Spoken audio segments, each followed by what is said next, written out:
Hi friends, welcome to our channel Manju cooking style. நீங்கள் நம்ம channel first time பார்க்குறீங்கன்னா மறக்காம சேனலை சப்ஸ்கிரைப் பண்ணிக்கோங்க. ஸோ தீபாவளி வந்துக்கிட்டே இருக்கு. ஸோ எல்லாருமே ஸ்வீட் பண்ண ரெடி ஆகியிருப்பீங்க. ஆனால் யூஸ்வலான அதிரசம் முறுக்கு இந்த மாதிரி இல்லாமல் நான் டிஃப்ரெண்ட்டாக எதனா செய்யணும், ஆனால் சீக்கிரமாக முடியணும்னு நீங்கள் நினச்சிங்கன்னா இந்த ரெசிபியை ட்ரை பண்ணலாம். 4 இன்க்ரீடியன்ட்ஸ் வச்சு 10லேருந்து 15 நிமிஷத்தில் பேக்கரியில் வாங்குற மில்க் ஸ்வீட்டை வீட்லேயே எப்படி செய்யறதுன்னு தான் பார்க்க போகிறோம். ஸோ வாங்க வீடியோக்குள்ளே போகலாம். தேவையான இன்க்ரீடியன்ட்ஸ்: ஒரு பேன் வச்சுக்கோங்க. பேன் சூடாகட்டும். பேன் சூடான உடனே 1/2 கப் நெய் ஊற்றிக்கோங்க.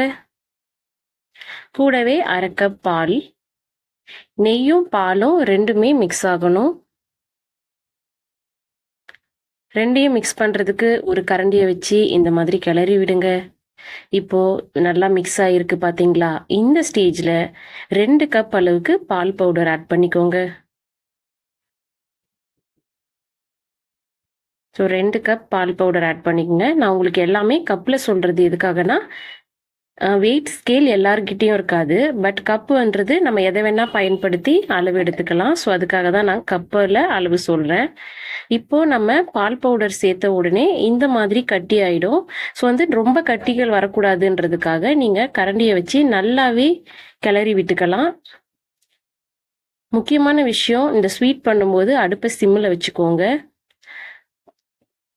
இப்போ நான் 3/4 கப் அளவுக்கு சர்க்கரையை பொடி பண்ணி சேர்த்துக்கிறேன். அதாவது பவுடர் சுகர் ஆட் பண்ணிக்கிறேன். இப்போது சர்க்கரையை ஆட் பண்ண உடனே இந்த மாதிரி உருகி வரும். இந்த ஸ்டேஜில் நம்ம ஒரு விஸ்க் வச்சு அந்த கட்டிகள் எல்லாத்தையுமே உடைச்சி விட்டுக்கலாம். ஸோ இந்த மாதிரி நல்லா உடைச்சி விட்டுக்கோங்க. இல்லைன்னா ரொம்ப அந்த ஸ்வீட் மாதிரி நமக்கு வராது. அதுக்காக தான் நல்லா உடைச்சி விட்டுக்கிட்டிங்கன்னா இந்த கன்சிஸ்டன்சிக்கு வர அளவுக்கு ஒன்று உடைச்சிக்கோங்க. இப்போ நெய் பிரிஞ்சு வந்திருக்கு பார்த்தீங்களா? இது கரெக்டான ஸ்டேஜ். இப்போ இதை நம்ம ஒரு நெய் தடவின மோல்டில் மாற்றிக்கலாம். ஸோ இங்கே பார்த்தீங்கன்னா ஒட்டாமல் வந்திருக்கு பார்த்தீங்களா? இதுதான் கரெக்டான கன்சிஸ்டன்சி. இப்போ இதை நான் லெவல் பண்ணிக்கிறேன். ஒரு கரண்டியை வச்சு இந்த மாதிரி 4 பக்கமும் ஈக்குவல் பண்ணிக்கோங்க.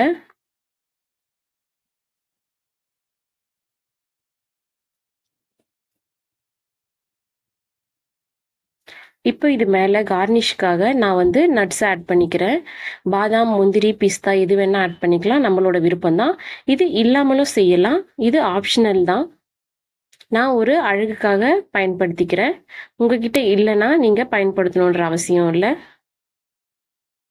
இப்போ இதை 30 நிமிஷம் செட் பண்ணலாம். நான் ஃப்ரிட்ஜில் வச்சு 30 மினிட்ஸ் கழித்து ஆறனதும் எடுத்து கட் பண்ணேன். நீங்கள் வெளியிலையுமே ஒரு 1 hour விட்டு கட் பண்ணலாம். ஸோ இப்போ பார்த்தீங்கன்னா சூப்பரான மில்க் ஸ்வீட் ரெடி ஆயிடுச்சு.